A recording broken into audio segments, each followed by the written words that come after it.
Muito bom dia, estamos ao vivo aqui diretamente da Igreja Positivista do Rio Grande do Sul para todo o planeta, através da rede Humanidade. Uma grande alegria recebê-los, um domingo quente, uma manhã quente, mas não chuvosa. A chuva que estava prevista acabou não vindo ainda. E estamos iniciando os estudos do Catecismo esse ano, seguindo o novo resumo elaborado por mim e pelo Hernani Gomes da Costa, o nosso grande sacerdote do Rio de Janeiro. E estamos seguindo a ordem. Vamos buscar seguir a ordem até a 19ª prédica.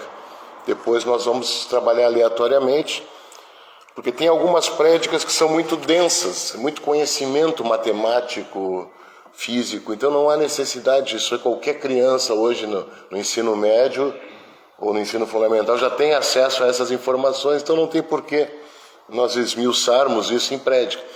Mas vamos trabalhar menos o dogma e mais o culto e o regime, né? Então vamos iniciando aqui já com a presença aqui do nosso querido mentor, nosso guru, professor Abdon Barreto, com duplo T, filho. Querido colaborador, essa semana tivemos uma reunião muito importante para definir as nossas atividades intelectuais de 2025, juntamente com o Dr. Christian, o Dr. Ramiro, o Dr. Felipe Zores. Teremos a Confraria do Pensamento Livre, uma iniciativa muito importante que está surgindo, onde teremos inúmeras atividades, palestras, seminários, debates, discussões. Vai ser muito proveitoso. Então saúdo o mestre Abdon, economista, professor universitário, gestor de empresas públicas e privadas. Também está chegando aqui conosco o nosso querido benfeitor da humanidade, o Eugênio Macedo, diretamente de Belo Horizonte, trabalhando no futuro Templo Positivista de BH. Isso aí, Eugênio, que coisa boa. Também já identifico um grande benfeitor da humanidade, lá de Fortaleza, Ceará, querido irmão Ari Kurtz. Seja bem-vindo, Ari, que alegria tê-lo aqui conosco. Também o Jefferson Ricardo Brito, saudações sociológicas e positivistas. Um abraço, Jefferson. E chegando também a nossa querida sacerdotisa, a Sandra Fernandes, esposa do grande sacerdote do Rio de Janeiro, Hernani Gomes da Costa, a maior autoridade do positivismo no Rio de Janeiro hoje e uma das maiores do planeta. Graças ao Hernani conseguimos atualizar nosso resumo do Catecismo e já estamos utilizando. Um abraço, Hernani, Sandra, e trabalhando sempre no futuro Centro Positivista de Niterói, Capela Positivista de Niterói, o Centro Positivista do Lavradio, e quem sabe o dia novamente reabrir e reutilizar o Templo da Humanidade, da Glória, que está hoje sendo tratado como um espólio familiar, ficou na mão dos herdeiros que não se interessam pela propaganda religiosa, o que é muito prejudicial para a doutrina, pois aquele prédio foi criado, construído para guardar o acervo, guardar as relíquias do positivismo, os livros, né, e as demais relíquias, e também realizar a propaganda positivista no Brasil, ou seja, a propagação da doutrina, o que não está sendo feito desde 2009. Com raras exceções de algumas prédicas que eu fiz, fui pessoalmente fazer lá no Rio de Janeiro. Fora isso, não teve nenhuma atividade religiosa desde 2009, embora eles tenham condições, tem um prédio comercial, o templo está interditado, mas a interdição não é desculpa. As reuniões poderiam ser feitas na calçada, na beira da praia, no prédio comercial que eles têm, ou em outra localidade provisória. O que não há é interesse, boa vontade e conhecimento. São pessoas que desprezam a doutrina e não respeitam o verdadeiro positivismo, os positivistas sinceros e o propósito daquela casa, que vem sendo negligenciado ano após ano. Mas isso irá mudar. Já estamos em contato com o Ministério Público do Rio de Janeiro e outras entidades que já estão se dando conta da gravidade do problema. Isso será modificado, será mexido. Quando eu não sei, mas será. Aquele prédio voltará a abrigar as prédicas religiosas. Oxalá que isso aconteça. Então já identifico o meu querido primo também, o Paulo Sérgio Jacques, querido, diretamente de Santa Catarina. Um abraço, Paulo. Também o nosso benfeitor da humanidade, querido Jean Neres de Paula. Jean tem colaborado assiduamente com nossas campanhas. Muito importante a tua ajuda, Jean. Muito obrigado. Estamos no mês de Moisés. Semana passada estudamos o grande Numa, né? E os chefes dos dias da semana passada foram Prometeu, Hércules, Orfeu, Ulisses, Licurgo, Rômulo e Numa. Dia 7 de Moisés, o grande Numa. Essa semana é muito rica. Nós teríamos conhecimento para décadas de seminários, de prédicas, só com essa semana, pois nós temos Bel, que foi o primeiro deus da Babilônia, né, o grande deus criador da Babilônia, associado ao deus Sol, associado à criação do primeiro homem. Temos também o grande sacerdote egípcio, Sesostres, que também foi um grande faraó. Depois temos Manu, para os hindus também é o prenúncio do primeiro ser, né, como se fosse o nosso Adão, o grande Manu. Depois temos Ciro, já saímos da mitologia para entrar para a história, né? Ciro foi o primeiro grande rei dos persas. Ciro era pai de Xerxes, né? O rei persa, que todo aquele episódio das grandes batalhas, as grandes guerras entre os persas e os gregos, todos conhecem bem a história. Depois temos Zoroastro, que foi uma doutrina muito empregada no Oriente Médio, a região onde hoje é o Iraque. O zoroastrismo, ele era um culto zoomorfista, antropozoomorfista, porque o deus de Zoroastro era uma águia com cabeça de homem. E uma das curiosidades do zoroastrismo era a forma como eles lidavam com os mortos. Os mortos eram colocados no topo da torre sagrada para que fossem devorados pelos pássaros. Era a maior honraria após a morte, era se reintegrar à natureza através da alimentação de outros seres, nesse caso os pássaros. As tribos Yanomami também têm o costume, mas ele vale só para as crianças e recém-nascidos. Eles são colocados numa folha de bananeira quando mortos, levado à floresta e oferecido às onças. Então isso é uma cultura primitiva muito válida, pois ela é o curso realmente natural da vida. É servir de alimento a um outro ser, servir de alimento à terra, adubar a terra, virar humus. Esse é o destino natural da vida orgânica. É o ser humano que cria seus ritos, seus velórios, suas catacumbas, mausoléus, mumificações, cremações, são práticas humanas, mas a natureza, a prática é o consumo daquele material orgânico sob forma de alimento ou sob forma de humus decomposto. Esse é o destino prático da vida primitiva, não é? E o zoroastrismo prezava por esse costume, colocava os mortos no topo da torre para que fossem devorados pelos pássaros. Depois de Zoroastro nós temos os druidas, que também é uma curiosidade muito interessante. Os druidas eram os sacerdotes celtas, eram os detentores do conhecimento e da religiosidade celta, curandeiros, feiticeiros, conselheiros, né? Como se fossem os nossos xamãs, nossos pajés, né? E alguns redutos dos druidas foram os poucos locais onde o Império Romano não conseguiu dominar. ele não conseguiu dominar, escravizar aquela civilização, porque eles cometiam suicídio coletivo quando estavam em vias de serem dominados ou aprisionados. É muito curioso, quando eles viam que a luta não conseguiria ter êxito, eles cometiam suicídio coletivo para não serem subjugados pelos romanos. Então Roma perdeu interesse naquela região ali. Não tinha quem escravizasse, né? Então perderam o interesse. E é muito curiosa, né, a religiosidade druida, né? Influenciou muito o paganismo europeu, tão combatido pela Igreja Católica, né, na Idade Média.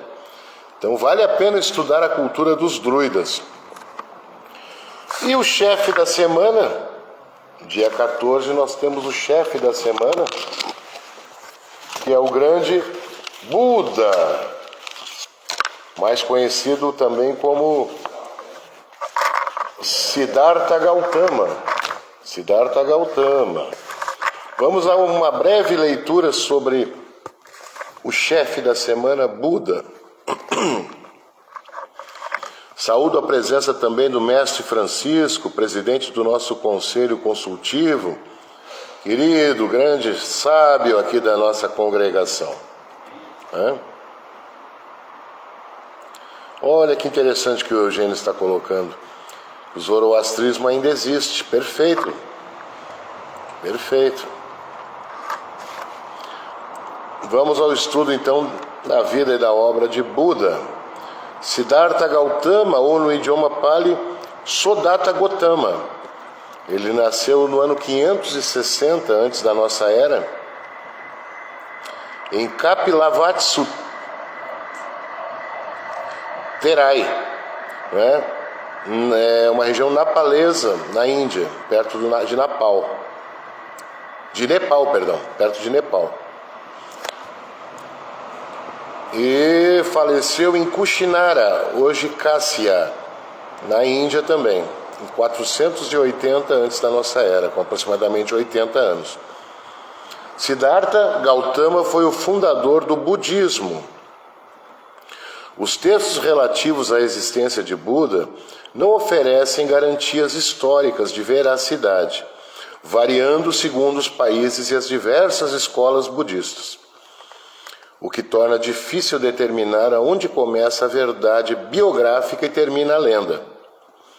Tradicionalmente se aceita que Buda foi filho de Raja Suddhodana, do clã Sakiras, e de Mahamaya, ou Maya, sua mãe.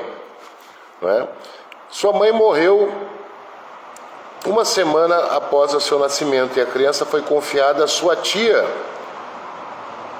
Mahakapati, que também se tornou esposa de seu pai. Recebeu a instrução comum a todos os príncipes hindus, vivendo no fausto e no luxo. E aos 16 anos de idade casou-se com sua prima Yasodhara, a qual teve um filho, Rahula. Mas Siddhartha não era feliz. Atormentado pelos enigmas da existência, com seus sofrimentos e ilusões, e foi assim que aos 29 anos de idade tomou a grande decisão de abandonar a família, o poder, a riqueza, mudou as ricas vestes para a roupa de um mendigo e empreendeu a busca da libertação. Primeiro teve como mestres 2 yogis, Kalama e Ramaputra, e mais tarde uniu-se a 5 ascetas. O asceta, para quem não sabe, são os seguidores do ascetismo. O ascetismo são práticas espirituais muito austeras, que envolvem longos jejuns e penitências e total domínio dos desejos, dos impulsos, da vida primitiva, né? Então é uma vida muito austera, de disciplina, de provações, né? O João Batista, João Evangelista, era um asceta. Tivemos muitos ascetas, né? Pitágoras era um asceta. O ascetismo era obrigatório a todos os pitagóricos. Então, o ascetismo é algo muito importante. Pesquisem mais sobre o ascetismo, né?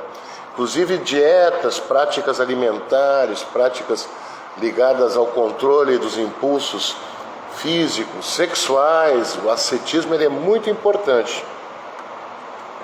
Mais tarde, Buda se uniu a 5 ascetas, com os quais se obrigou a terríveis mortificações. Na Índia isso era mais acentuado, né? Todos devem ouvir a história dos faquirs. Eles se mutilam, se cortam, se furam e não sentem dor. Aquela história da cama de pregos, isso é real, não é ficção. Eles realmente têm provações físicas. Eu li a história de um asceta hindu, que a provação dele foi ficar desde criança com o braço erguido. E o braço dele, de tanto ficar erguido, de tanto não circular o sangue, se quase que petrificou, ele ficou com o braço duro. E ele até a idade da velhice, da sua morte, ele manteve o braço erguido, tanto que o braço atrofiou e ficou rígido. Isso foi para ele era um motivo de orgulho, ele conseguiu cumprir a sua penitência, a sua aprovação, né? O hinduísmo tem muitas questões delicadas nesse sentido. E até mais tarde eu vou explicar como o Buda se libertou também do ascetismo, né? 6 anos depois, reconhecendo que não havia feito nenhum progresso espiritual satisfatório, tomou a decisão de seguir o caminho médio, ou seja, o caminho do meio. Eu vou explicar como o Buda escolheu o caminho do meio, uma história muito bonita. A senda ascética de Buda era meditar até se incorporar à natureza. Era a grande vitória de um asceta era conseguir ficar em posição de lótus meditando até cessarem as funções vitais quase que no limite. Só que ele não morria, ele ficava num estado de hibernação, uma inanição, uma hibernação. E muitos chegavam a criar musgo por fora do corpo e mantinham ainda de forma muito sutil as funções vitais, se alimentando do orvalho e de pequenos insetos que adentravam a sua boca. Então o ascetismo é algo realmente muito difícil. E Buda tinha escolhido a aprovação de meditar até se incorporar à natureza na posição de lótus. E aí sim ele atingiria o samadhi, não é? O nirvana. Só que quando ele já estava num estado avançado... Bom dia. Seja bem-vindo, pois não? Muito obrigado, querido. Nós estamos durante uma transmissão aqui. Muito obrigado. É a igreja, isso. Eu não vou poder lhe atender agora, mas depois eu lhe atendo, tá bom? Pode ficar à vontade. Então, o ascetismo levou o Buda a meditar até atingir a sua iluminação através da mortificação do corpo, se integrando à natureza. Só que quando ele já estava num estado muito avançado da sua meditação, ele escutou um barqueiro ensinando seu filho a tocar cítara. O barqueiro ancorou o barquinho perto de onde ele estava e ele escutou a conversa. E o barqueiro dizia para o seu filho: meu filho, a cítara, a corda da cítara é assim, se nós apertarmos demais ela arrebenta. Bom dia, seja bem-vinda. Bom dia, sejam bem-vindos. Então, a informação que libertou o Buda foi essa. Ele escutou o ensinamento do barqueiro ao seu filho, dizendo: a corda da cítara funciona assim, se nós apertarmos demais, ela arrebenta. Se nós deixarmos ela muito frouxa, ela não soa. E ele aplicou essa analogia na vida humana. Se nós exigirmos demais do nosso corpo, até morrermos de tanto fazer uma provação, uma mortificação, uma meditação, isso não é correto também. E não deixa de ser até um pouco egoísta, né? Assim como se nós levarmos uma vida muito voltada ao hedonismo, ao niilismo, né? Não termos nenhuma disciplina, também não é bom.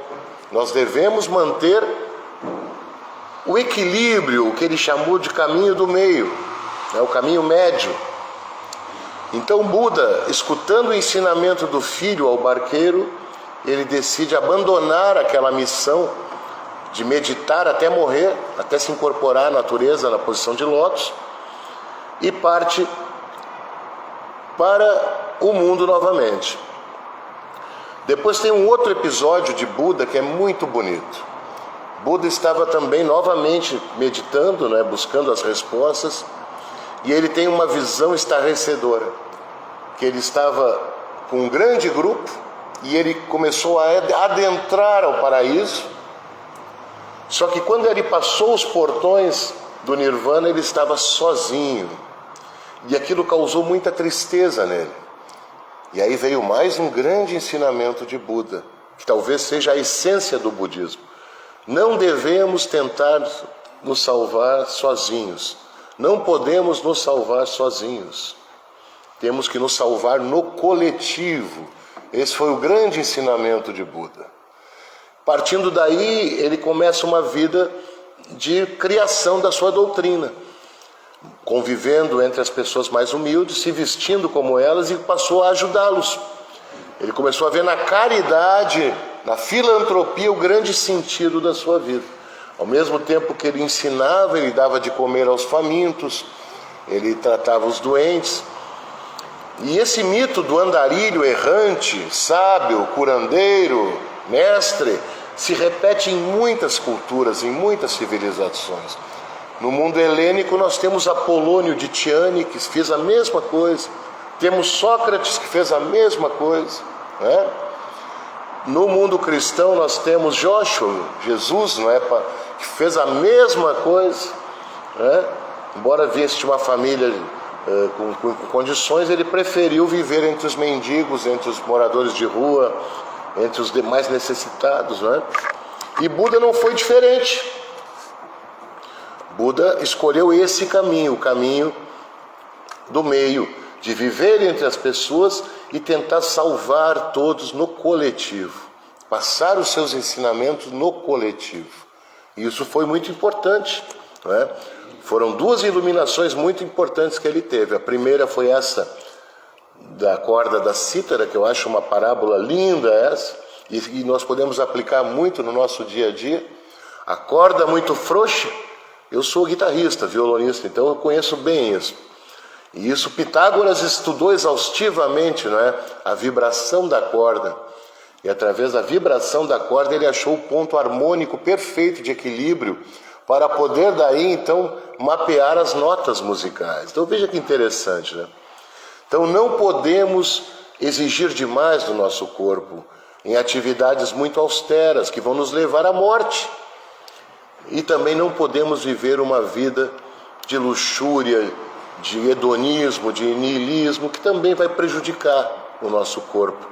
Então o equilíbrio, a harmonia, como eu já falei antes, o ascetismo, não levado aos extremos, ele é muito importante. Nós devemos ter uma vida equilibrada.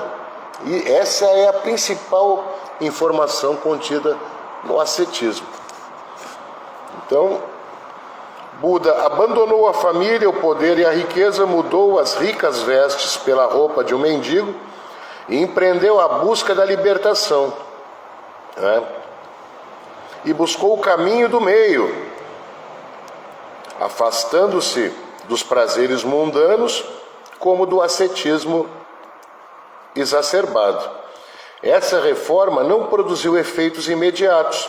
Ele continuou sua vida errante, até que um dia, quando meditava sobre a árvore, ele teve essas iluminações, na cidade de Kevala.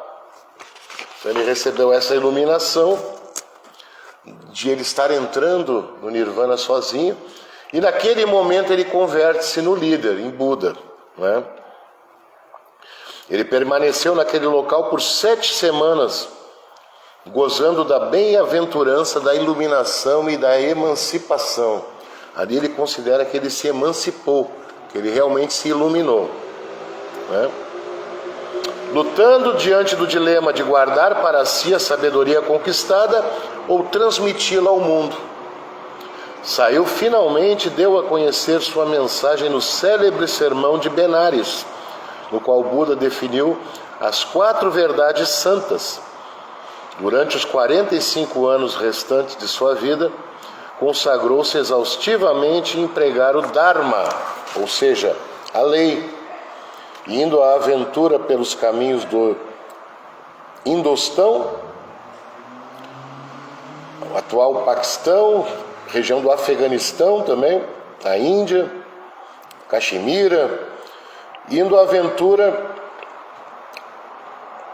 por todas essas regiões. O número de seus fiéis cresceu constantemente, compreendendo todas as classes sociais. Converteu sua própria família, seu primo Ananda foi seu discípulo favorito.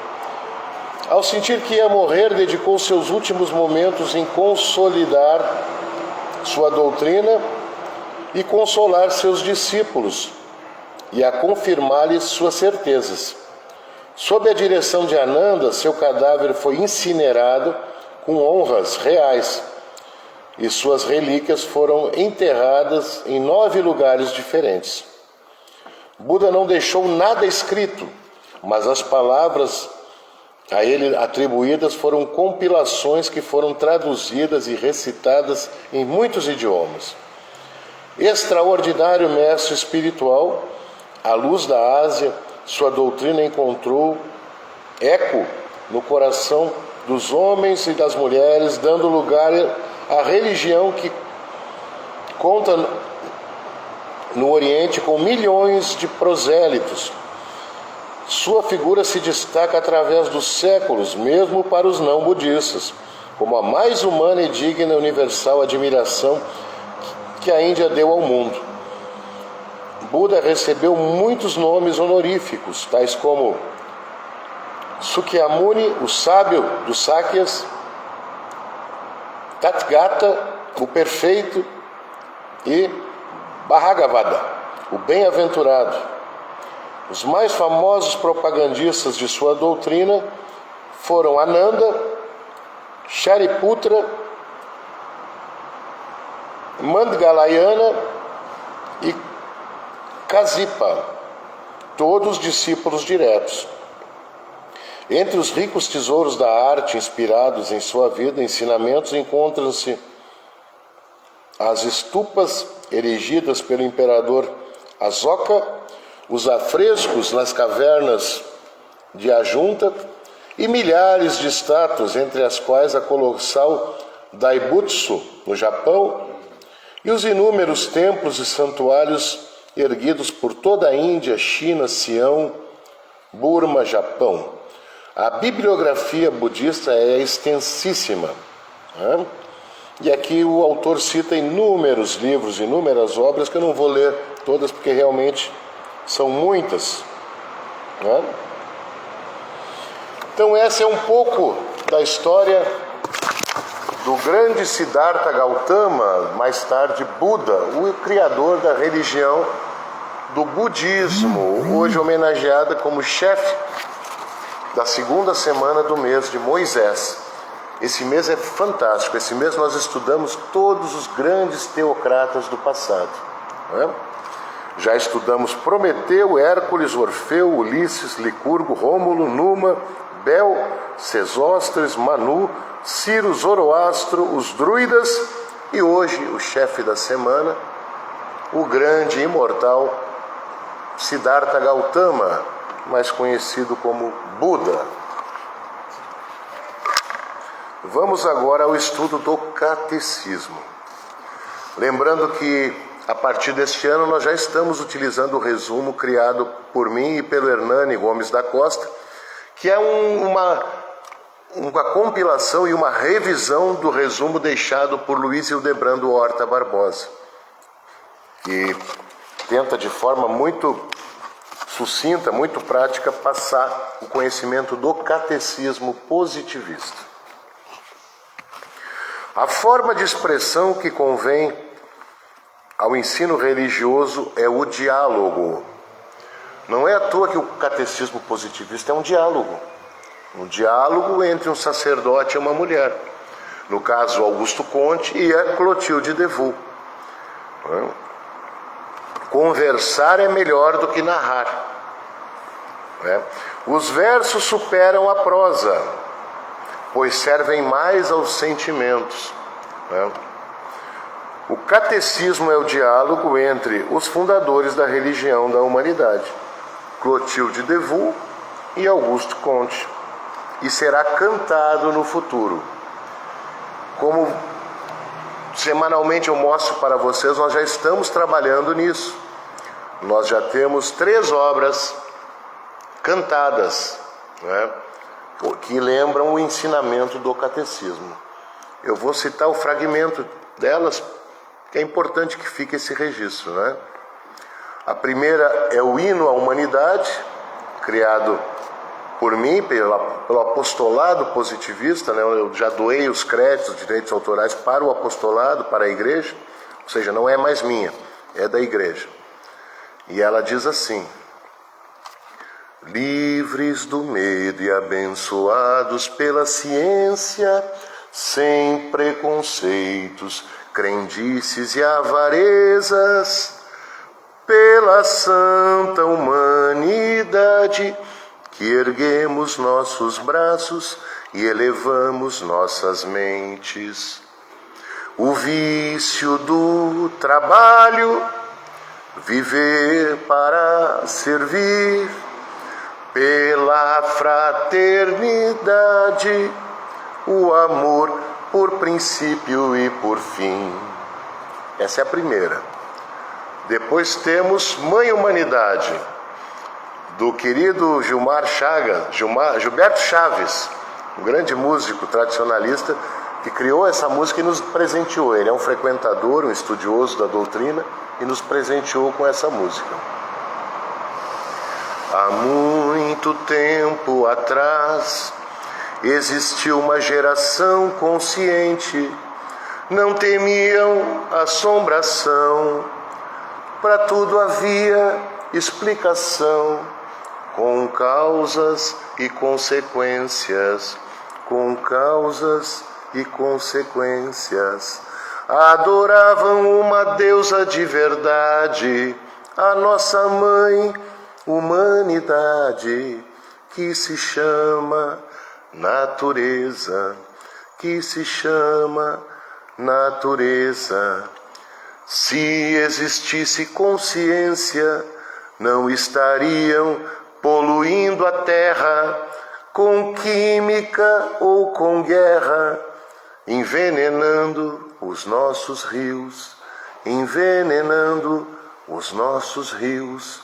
Não estariam recebendo agora uma geração deformada, inculta e inconsciente, que adora ser manipulada.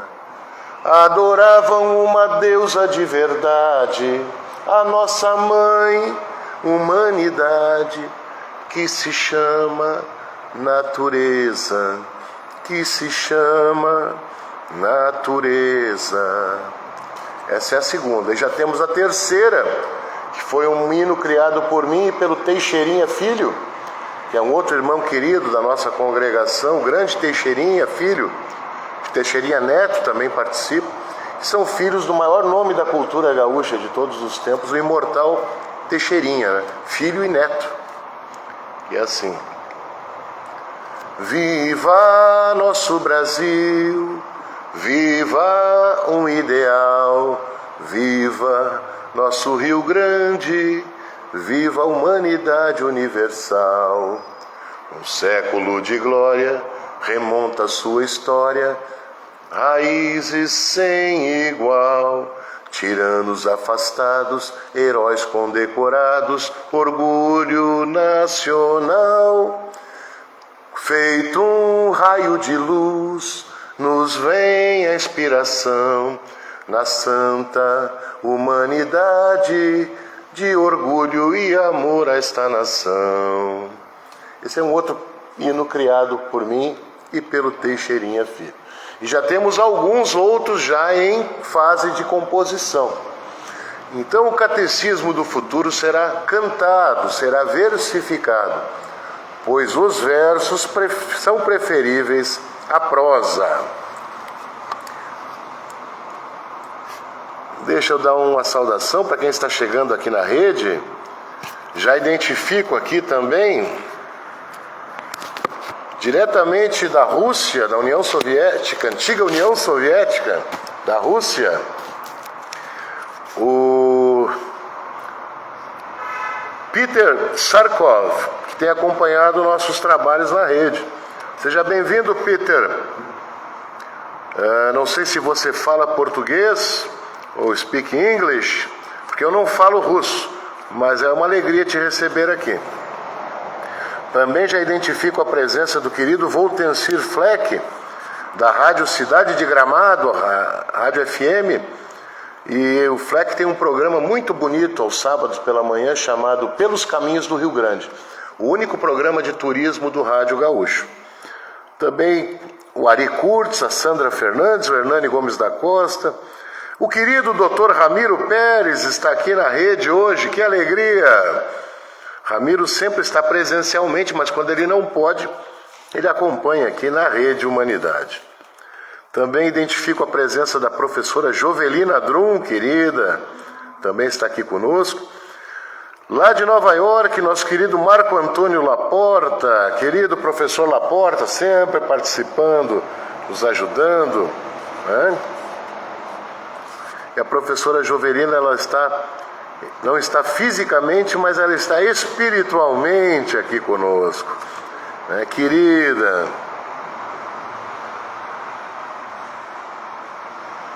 Quem ama não vive onde está, mas aonde está o seu amor. Tá certo, professora? Isso aí. Quem mais? Vamos ver aqui. O Alexandre Pereira, querido Alexandre, que alegria tê-lo aqui conosco. O Fernando Pita, diretamente do Rio de Janeiro. A Maria do Carmo Lima Barbosa também está aqui conosco.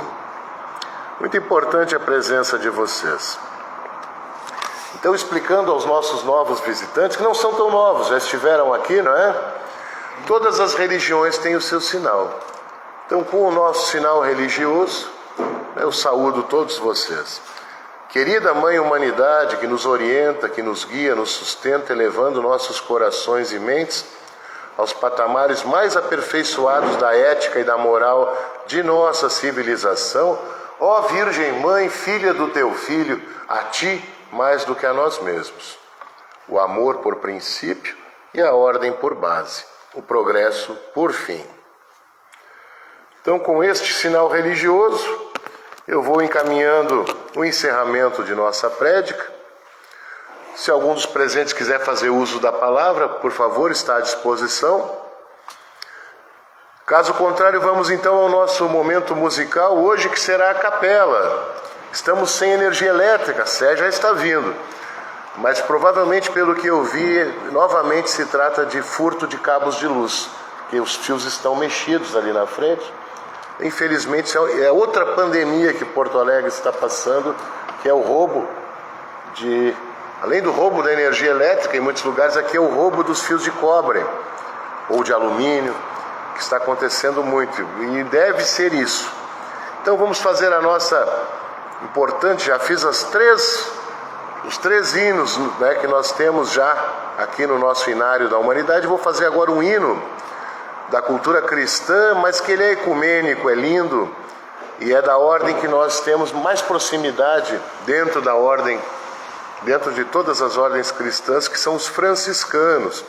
Temos uma ligação muito bonita com os franciscanos. Inclusive, no passado foi cogitada a criação de uma liga religiosa entre os positivistas, os jesuítas e os franciscanos. E isso está acontecendo informalmente, na prática, gradualmente. Muitos irmãos são oriundos da ordem franciscana, tínhamos o Raul Selva, que era também um religioso, se converteu ao positivismo, temos a professora Zélia, o professor José já teve passagem também por ordens franciscanas, ordens religiosas, e agora está aqui conosco, né? Então vamos fazer a oração que une todas as culturas, eu acho muito bonito. Quem quiser me acompanhar. Senhor, fazei-me um instrumento de vossa paz. Onde houver ódio, que eu leve o amor. Onde houver ofensas, que eu leve o perdão. Onde houver discórdia, que eu leve a união. Onde houver dúvidas, que eu leve a fé. Onde houver erro, que eu leve a verdade. Onde houver desespero, que eu leve a esperança. Onde houver tristezas, que eu leve a alegria. Onde houver trevas, que eu leve a luz. Ó Mestre, fazei que eu procure mais consolar que ser consolado, compreender que ser compreendido, amar que ser amado, pois é dando que se recebe, é perdoando que se é perdoado, e é morrendo que se vive para a vida eterna.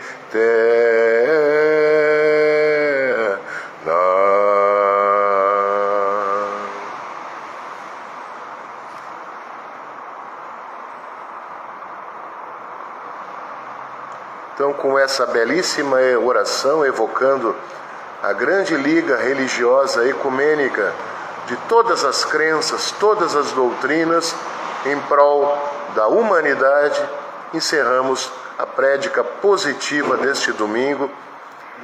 E estaremos aqui novamente domingo que vem, ao vivo, na rede Humanidade para todo o planeta. Sigam participando de nossas campanhas. Lembro que todas as nossas atividades são gratuitas, então quem puder colaborar através da campanha do Pix Positivo, ajude a manter a nossa casa viva, ajude a manter a nossa luz acesa. E agradeço também ao professor Saul Campos de Menezes, um dos maiores, talvez o maior doador de livros da história. Hoje ele trouxe mais uma série de importantes obras, e não são qualquer livros, não, são livros importantes, sempre ligados de alguma maneira à doutrina. Muito obrigado, professor Saul, por toda a sua ajuda. Agradecer esse casal simpático que está aqui também, eu não lembro o nome de vocês, me perdoem. A Fernanda e o Cléris, já vieram outras vezes. Alex, Fernanda e o Alex. Muito obrigado pela presença, uma alegria recebê-los, espero que voltem mais vezes. Minha maior alegria é quando o visitante vem e retorna. Isso aí é um indicativo que estamos no caminho. Querido filósofo, professor José Krasovas, também muito obrigado pela presença.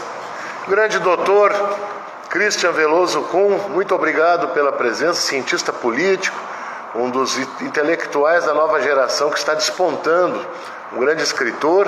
Estou lendo o teu livro, muito interessante, uma análise muito profunda do governo de João Batista Figueiredo, muito importante a tua obra. E o Christian é um dos organizadores da nossa futura confraria do pensamento livre. Um grupo de intelectuais será voltados a produzir palestras, colóquios, encontros e também na produção de material literário em breve. Parabéns, Christian, pelo trabalho, juntamente com o Dr. Felipe Zorzi, Dr. Ramiro Pérez, o mestre Abdon Barreto Filho, um grupo realmente titânico que se formou aqui na casa. Muito obrigado. Então, até domingo que vem, novamente aqui na Rede Humanidade, às 11 horas, irradiada ao vivo da Igreja Positivista do Rio Grande do Sul para todo o planeta. Tenha um ótimo final de domingo, saúde e fraternidade.